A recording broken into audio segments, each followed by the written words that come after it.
RDC est une et indivisible. De la population et de tout le monde, c'est qu'il faut tout arrêter pour faire face à cette situation. Et que nous ferons de cette terre richement bénie un réel havre de paix, de prospérité et de progrès social.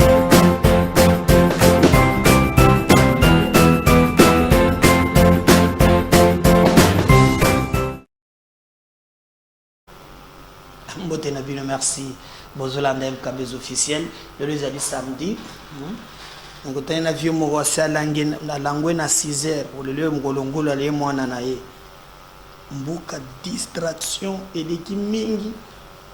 Donc week-end, bon collègue mon peut ça ma bête mais ou par exemple na commune na ville de Kinshasa bisiga nyon so bateki. Place pas ou le mon peut zate.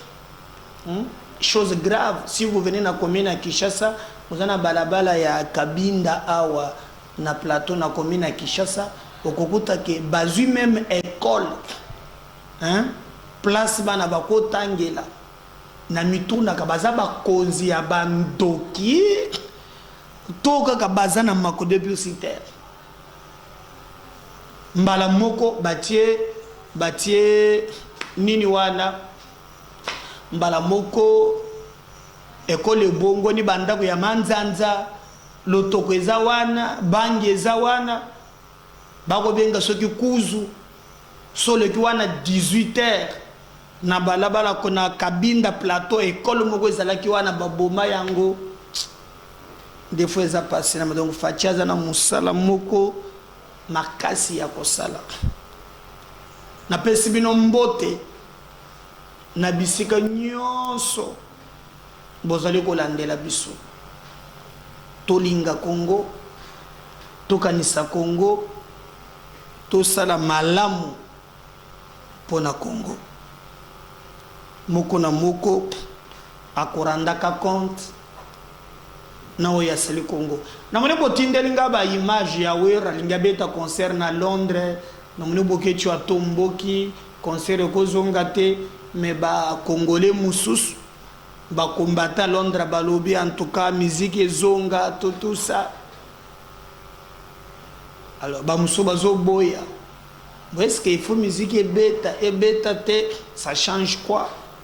Au contraire, moi je pense que ataba beti mais il faut baser la conscience comme quelqu'un qui disait on peut nous réveiller de notre sommeil dogmatique.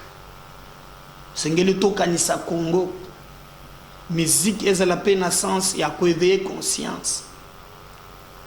Par exemple mon artiste préféré Charlotte Dipanda quand je la suivais waouh je suivais Pascal Lokwa Kanza waouh vous suivez Jean Gobal musique ya bana na bino mususu zo mona kaka o mbeto sala rien koti sabimisa o suki mususu komona o nini changazemi na lembi matembele. Donc quand vous amenez ça dans la société, hein, vous pensez que vous avez ça to bozo bungisa ngana za contre te que ba musicien ba beta na Europe oui ba beta za musala na bango ils ont faire vivre bango ndé na moyo rason azu langage mais base à la peine à conscience il y a quoi éduquer masse. Vous pouvez chanter sur l'emploi, vous pouvez chanter par exemple c'est Jibe yemba qui l'éducation bien hein tout le monde yemba la qui UNICEF mais na moni oh mususu wera salaki ya suka waso bloquer base hein ceux qui bloquer base protéger base mukolo à cet âge là non moi je pense que c'est il faut quand même à un certain niveau hein naza il faut batika ba beta musique eza somburi kwanga na bango eza hein cop na bango mtupa tanga classe ya bango pesa musique beaucoup pekisa bango tu wat mais bango pe moi je suis pour que ba éduquer pe masse pas que désorienter masse par exemple vous dites na ba jeune que non ce qui pas na bino abolaka kama tembele bache ozemi hein okende non non c'est pas normal il faut que la sabato hein kayunete mu papa mbayemba ga oso ba grand prêtre soki biso ba yuma soki ba ninite loko kwanza yebi na kei kasi lobi na kozonga Kinshasa hein ata ozande okomana États-Unis okanga ba chenette na kingo okoma Amerika komi muntu ya Londres omune non ozane pas na bino lobi na kozonga Kinshasa. Quand vous par exemple loko kwanza yebi sur maman hein obokolanga na pasi lelo na komi moto ça vous ramène hein que obo sanate bano ba komana ba mbongo ba bosine ba boti yo na mbeto est-ce que mbona mbeto na sala rien il faut oyemba mbona nzembo po osana na boni c'est ozo baby sa société et bana pe na biso zo mona bazo yemba ngo tout ça mais na lobi bo tiana se botiga de la forêt beta musique na Londres azakuna na kozala au moins est très bien. To mettre le solo na première émission nangai na betaki le solo Jean-Pierre Bemba Gombo.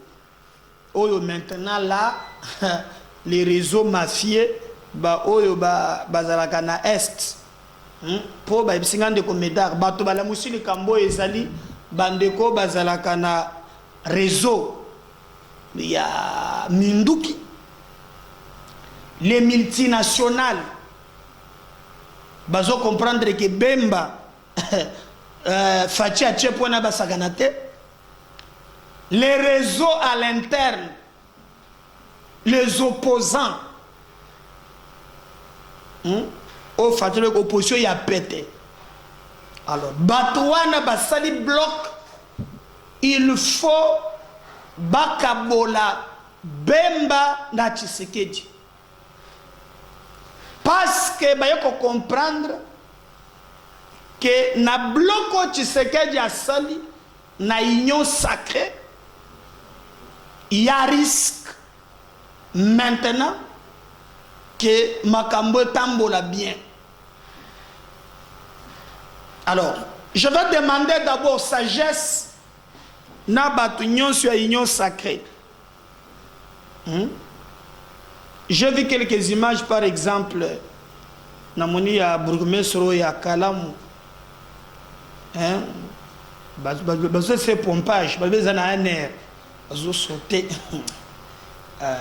non c'est pas bien si c'est vrai c'est pas bien c'est pas bien.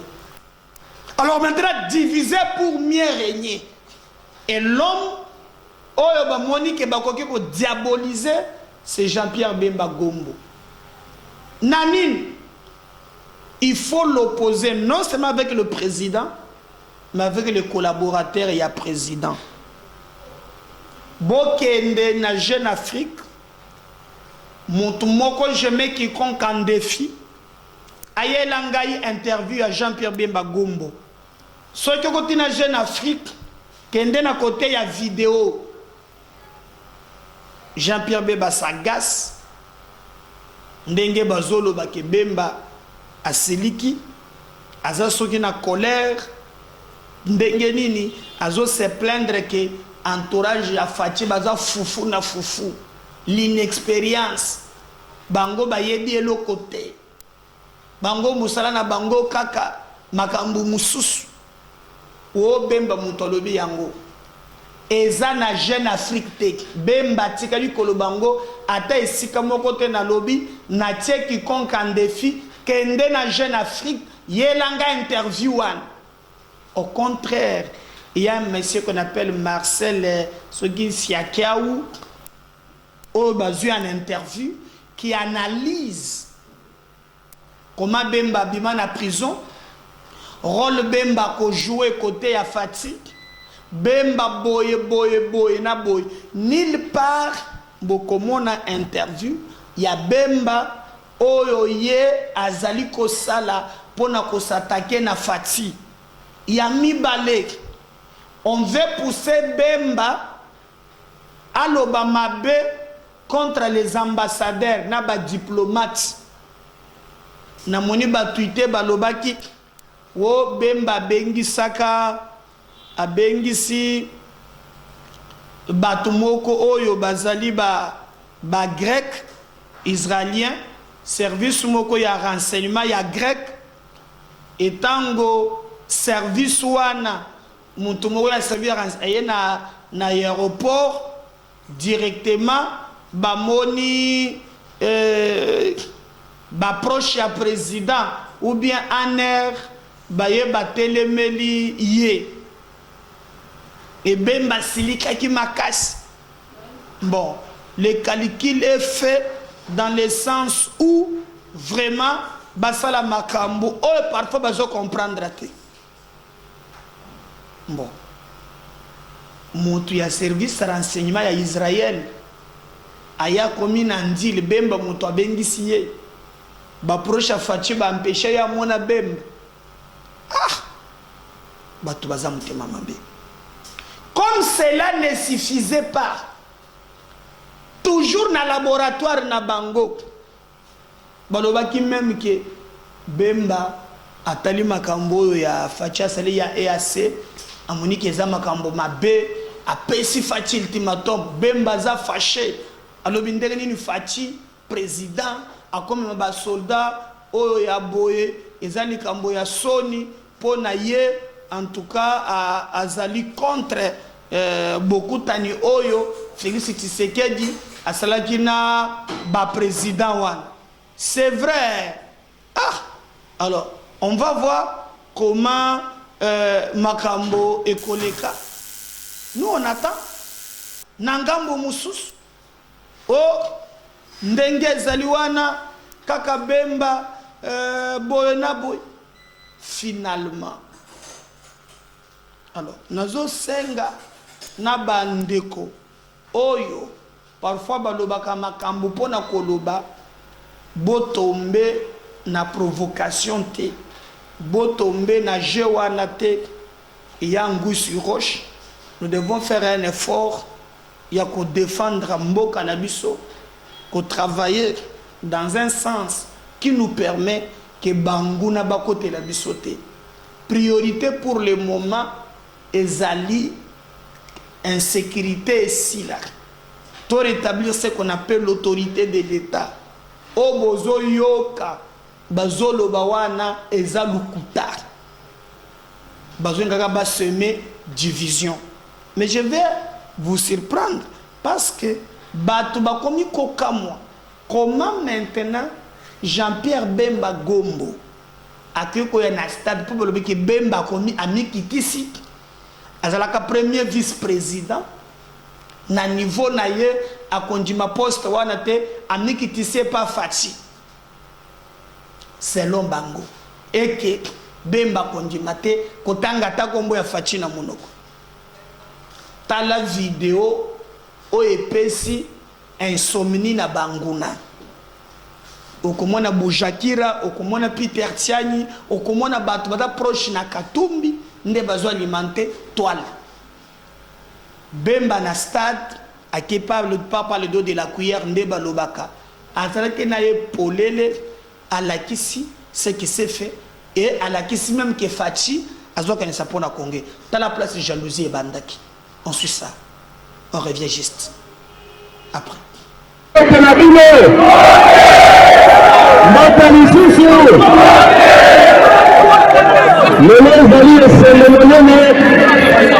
Le volant de Koutani Awa, le cadre, il y a Union sacrée de la nation. La base président Bosso, premier ministre, président Kabouya, président Yassera Bahati, Ayebi Binotina, il y a Union sacrée. Union sacrée et Salamine. On a pas parti sur la Congo. On a la vision Moko.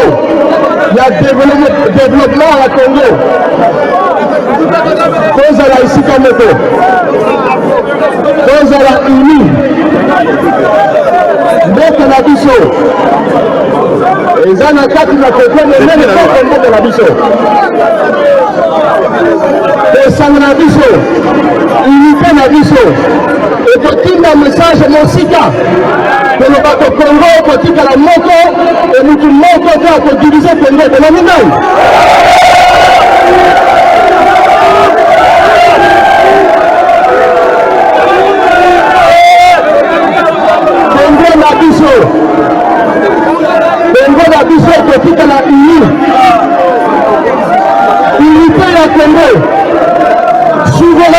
Congo, intégrité territoriale du Congo, ezali non négociable.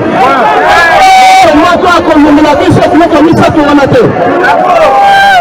Nalobi soki esangami te, soki tozali bomoko te, nde monguna oyo akozwa facilité mpona kokotela biso. Lelo naza koyebisa bino tozali na mutu moko oyo nayebi ye makanisi na ye ezali na banda Kongo tina butu likolo ya Kongo. Makanisi na ye banda Kongo tina butu ezali mpe na bolamu ya bapopulation ya Kongo. Yango nalobi tokozala nsima na ye bitumba oyo ezali mpona kotikala bomoko. Kongo na nani? Kongo na nani? Kongo na ye nani? Yango na miyoto na yoka ezali kati bete azali na makanisi mpe na Kongo tokotelema biso nyonso nsima na ye mpona tokende liboso. Nazoloba mpona bakongole nyonso ezala ya nord, ya sud, ya est, ya ouest, ezala mpe na opposition. Voilà, je crois que wana boyoki eloko yango wana o boyoki, il n'y a pas d'interview, il y a Jean-Pierre Bemba na Jeune Afrique. Ezate na lobby, ceux qui ont moni au yelinga yango, le reste, eza manipulation na diabolisation. Moïse Katumbi azana Kinshasa. Ayaki na aéroport akitaki ayawa balobi pona marche le 13. Bon, moi ce qui m'étonne ezali que bon comprendre que Katumbi a en perte de vitesse. À chaque fois na mboka oyo ba marche salemaka Katumbi a michaka leader ya Katanga ya salaka ba marche na ye kuna atambola kuna. Mais na yeki kotela dernièrement tango kendaki kozwa a s'enrôler ba mobiliser bato 10 000 bato ba comprendre tato yo problème ezali pour tout autour ya Katumbi hein aye awo bandeko na ndenga mabete boye bisangai c'est que Katumbi a du Congo et pas na ye ye moko le but papa na ye azali italien grec soki juif yami balik pa mama na ye muyambo ya biso kaza zambienne mais sukata wana ko sata biso lokata muyombe moko bala lokata mumbala moko bien balata munogo bien mutoa Congo central te zo moi si burundaise donc papa italien maman maman zambienne moi si burundaise obi Katumbi ko sali même mboa hein même mboa na biso ya Congo ezali ake kozona mboa ya allemand balibi ezara si ya allemand lui n'a rien du Congo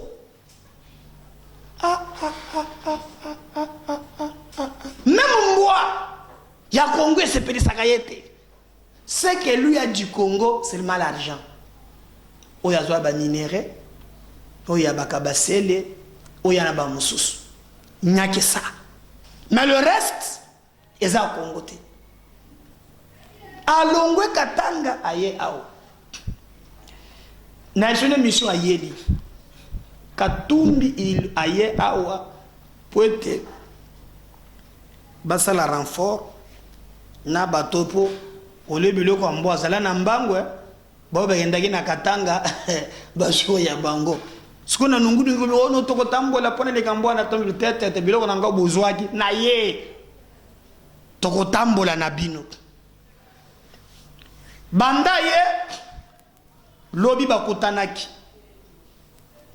Matata Mponyo Mapon Martin Fayoulou Falo azongala Zuma papa mbibisana photo na tala bangone boga longola ngacha bangona mutala bangone bien azomona vraiment bazongala bon matata déjà moi matata la calé bokanga lonzo folo azaka kanda misisa tanda azoseka sourire moto asala mbongo atie esprit musona kati mafa bien là bien positionné matata afandi wana cravate na ya rouge katumbi wana mune afandi kono dawe eza na Kinshasa okomona boye baye pa katumbi po tous eza pa na ye non kumana te aza na kiti oyo ya nini bainvité même ao katumbi akokenda na fadene te kutu mtu fule bisinga kende komeda olobi bien tokatake ke strict tumbela ke katumbi koto zolo bawo ndenge ni bino bolongo awa bageka landa katumbi total talande basofi yaka pena Kinshasa aye olia ke de pe faden tala ye wana lusus ba matata ba se déplacer panaye boss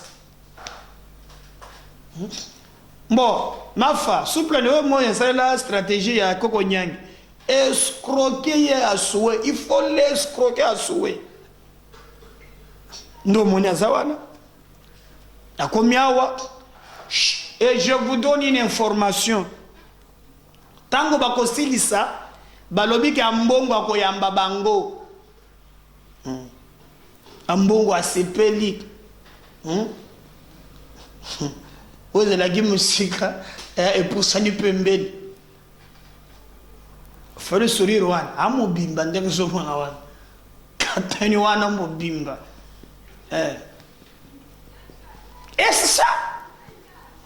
c'est ça alors que mon ndeba fandi wan o ya za cravate rouge Fayulu Madidi Martin alobaki o ya cravate rouge oyo escroc ya siècle ka Fayulu zo mona fandi na o ya rouge alobi o ya za escroc ya siècle Martin, oya veste à blé, alobina oya chemise à pembe cravate rouge. Alobi kaza escroc ya siècle Martin Fayulu. Abaloki atali soko katumbi wana, alobi mobomi, mutu ya boye, tala makambo ebele. Mutu brada kaba minere. Fayulu ebomona lati nini ya blé. Alobi soko na katumbi ya lati polo ya rouge, nani ni likolo. Bango nyoso na sosoli bango. Ndo mone meme muzito alobi tete ngana kokota na ngate bawo wana misato wana bon 4 millions ezali bakino boli na bino yango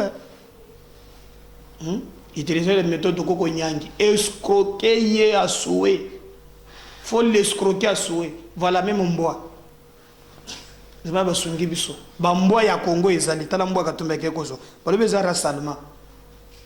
Lui n'a rien du Congo. Papa italien, moi si burundais, maman zambienne, mboa allemand. Ata mboa na biso kozo awate. Yo koloka kabate la yo le kam. O mesoko président na biso. Mais na lobi hein, boy bagi danger, j'ai expliqué ça na bosoro na politique lobby. Boy bi danger tozo courir na bino. Bino batu bakwenda ko tambola.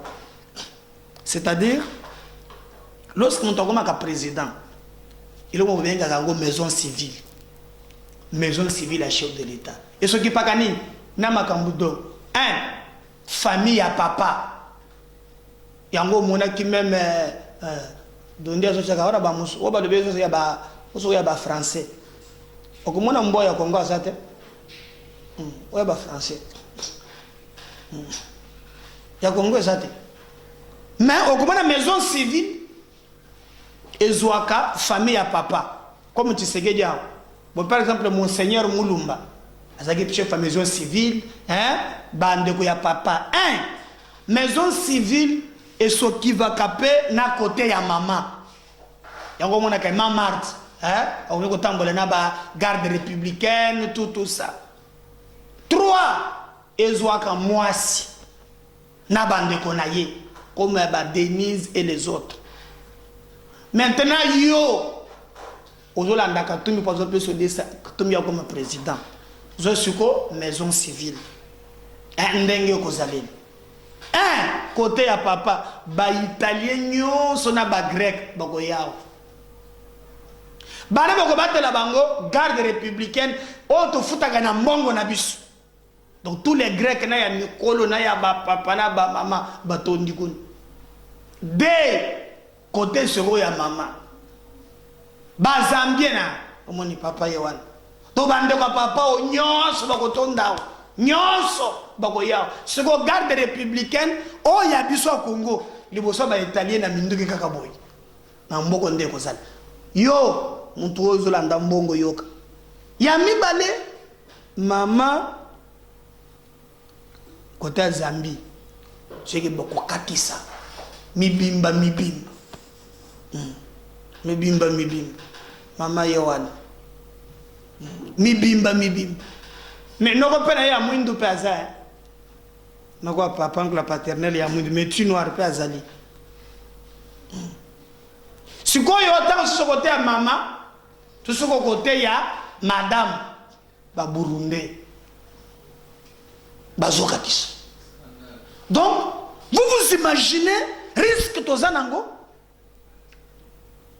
Est-ce que vous, vous avez $100 Moïse, $20 au lieu, mais est-ce que vous avez un risque Congo Kokotanango?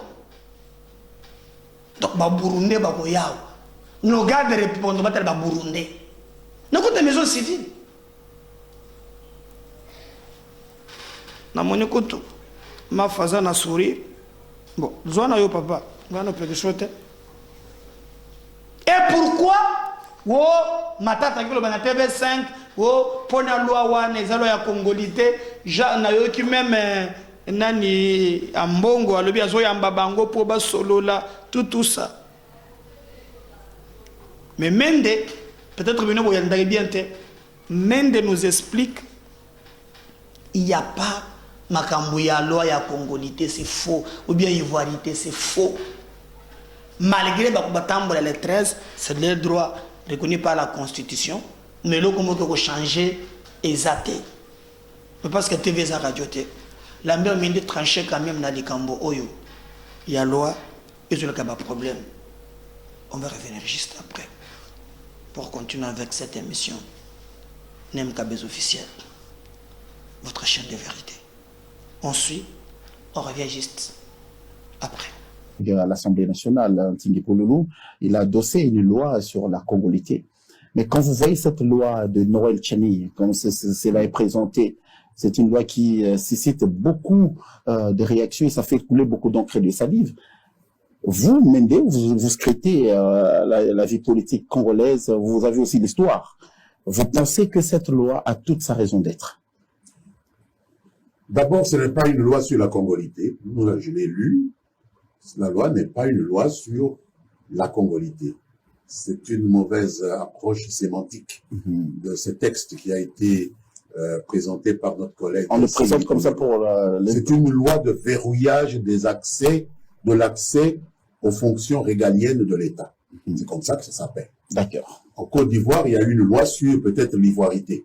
Et je comprends les gens qui s'opposent pour des raisons qui sont propres à eux, à cette initiative de Tingui Pouloulou et du professeur Noël Tchani, qui veulent faire une sorte de jumelage frauduleux entre leur initiative et ce qui s'est passé en Côte d'Ivoire, qui a coûté près de 3000 morts, parce que on déniait la nationalité ivoirienne à certaines personnalités, dont l'actuel président Alassane Dramane Ouattara. Ça n'a rien à voir. La loi du professeur Tchani que Tingui Pouloulou a porté, puisque M. Tchani n'est pas député, cette loi n'a rien à voir avec le fait de dénier la nationalité à qui que ce soit. Mais pourquoi ça fâche? Elle consiste simplement à réserver certaines fonctions régaliennes, des fonctions dites de souveraineté, à des personnes à loyauté non partagée. Compte tenu de l'histoire de notre pays, ce qui se passe à l'Est nous instruit suffisamment pour dire que les Congolais ont 1000 fois raison, et plus que 1000 fois raison de faire attention avec ces principes-là. C'est mon point de vue. La loi n'ayant pas encore été débattue, je ne peux ici qu'exprimer mon point de vue. Mais ce qui m'a choqué, comme législateur dans ce pays, c'est de voir qu'il y a eu des Congolais, et même des non-Congolais, hein, vous savez, diplomates, etc., qui ont fait des pieds et des mains pour tenter d'empêcher le Parlement légitime de la République démocratique du Congo de délibérer sur une question comme celle-là, comme s'il y a des questions sur lesquelles le Parlement ne devrait pas délibérer. Alors que c'est nous, excusez-moi, c'est nous les représentants du peuple. Nous pouvons rejeter la loi, la proposition Tchani. Nous pouvons l'amender, nous pouvons l'adopter. Mais c'est nous qui sommes élus, payés et qui fonctionnons pour délibérer sur les propositions et les projets de loi. Alors, depuis quand est-ce que des gens peuvent se donner la liberté ou le pouvoir d'empêcher un Parlement légitime, élu démocratiquement, de siéger et de délibérer sur une proposition, mauvaise soit-elle? C'est ça qui m'a scandalisé, qui m'a choqué.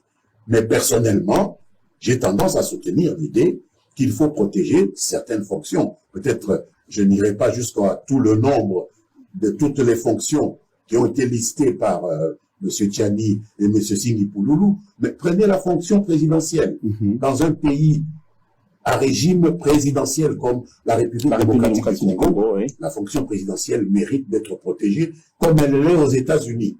Aux États-Unis, vous pouvez être de père et de mère américains, encore faut-il être né sur le territoire américain. C'est la façon qu'ils ont trouvé, eux, de protéger cette fonction régalienne. Pourquoi on nierait à nous la possibilité de protéger une fonction aussi régalienne que celle-là? Et on n'a pas encore débattu. Voilà. Mais on voit l'issue de ces débats. On voit l'issue de ces débats. C'est que ça pourra susciter. Après, qu'est-ce que ça va susciter? Parce qu'aujourd'hui, il y a déjà, le voix s'élève pour... Toute loi a toujours une majorité et une minorité. Pourquoi voulez-vous que ça nous... que ça soit une... Pourquoi dramatiser? Mais j'aimerais être clair envers vous. Oui, hein. Vous voyez déjà au Katanga... il y a un propriétaire du Katanga. Le Katanga est une parcelle de quelqu'un. Comme cette montre m'appartient, si vous me l'arrachez, moi je vais me battre avec vous. Quelqu'un est propriétaire du Katanga pour que, s'il a un problème avec une loi, le Katanga va se révolter contre vous. Mais non, ça craint parce qu'il y a des... Et vous croyez qu'au Katanga, il n'y a personne qui est favorable à la proposition du professeur Tchani et du député Singhi Pouloulou? Et la crainte, vous le croyez? La crainte serait quoi? Ça, c'est de l'amateurisme politique. Ça n'a aucun sens de dire cela. Personne n'est propriétaire des Katangais et du Katanga. Ça n'a rien à voir. Ça, c'est simplement une façon de essayer de faire peur à la République. Mais on ne fait pas peur, on ne terrorise pas la République. On fait des débats, on a même des arguments pour, des arguments contre, et on décide. Et c'est tout. Lombard Mendio Malanga, Félix Tshisekedi à l'Assemblée nationale, Singhi Pouloulou, il a adossé. Voilà.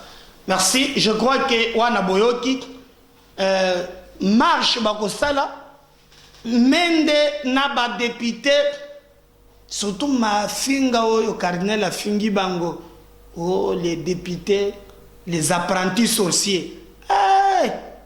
Le député batombo le tokolo kambongo akomona ke toza ba grand sorcier, toza ba petite, toza ba grand sorcier. Les petits apprentis non ba ndenge wana te. Menda siliki na ba député mususu. Toza le 13. Mais naïsina ba congolais escroquer à souhait. Faut l'escroquer à souhait. Nyonso azanango ya Congo kona ezate. Papa bino moko bomoni, mama bino moko bomoni, bandeko bino moko bomoni, madame Yewan. Kota madame Tosimba Kateme quand même aza burundaise. Donc ça papa. Oh madame burundaise. Papa Zoya, c'est là bazoluka. Papa Yewan. Mondele, grec italien. Alors, là ça maman. Tu vas moi na po oh na chaka commentaire te pesa radio te mkabizu so boso mona tu mère Yewan. Bon makambushanya lobinga na ko confirmer ngote. Oh papa que te monta frappa gimbo ngai vraiment ngana ko te biloko ngate. To kei sikoyo côté ya Bamboa. Yo mutoko lo belango talango na leketa par étape. Voilà mbambo yango wana. Oyo za ya mbo Allemagne. Dakisha ba français. Ya ba turc. Yango wana voilà. On a France, il y a Turc, il y a Belgique. Il y a Congo exacté. Il y a comme son président. Ah, voilà, jamais. Pour s'abonner, pour partager. Je reviens tout à l'heure, merci. Voilà, Babsinga qui va toujours que battre l'amboa mingo. Botalango. Oh, qu'on a, ouais, Belgique, c'est Belgique. Pas italien, on a un français. Vous sommes des abatirques. Ah, non, le bon. À tout à l'heure, Nazoya. Bye.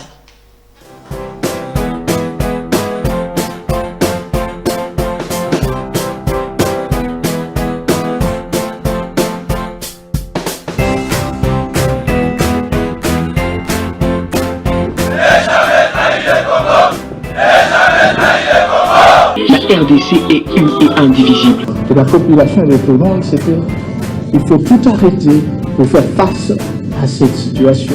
Et que nous ferons de cette terre richement bénie un réel havre de paix, de prospérité et de progrès social.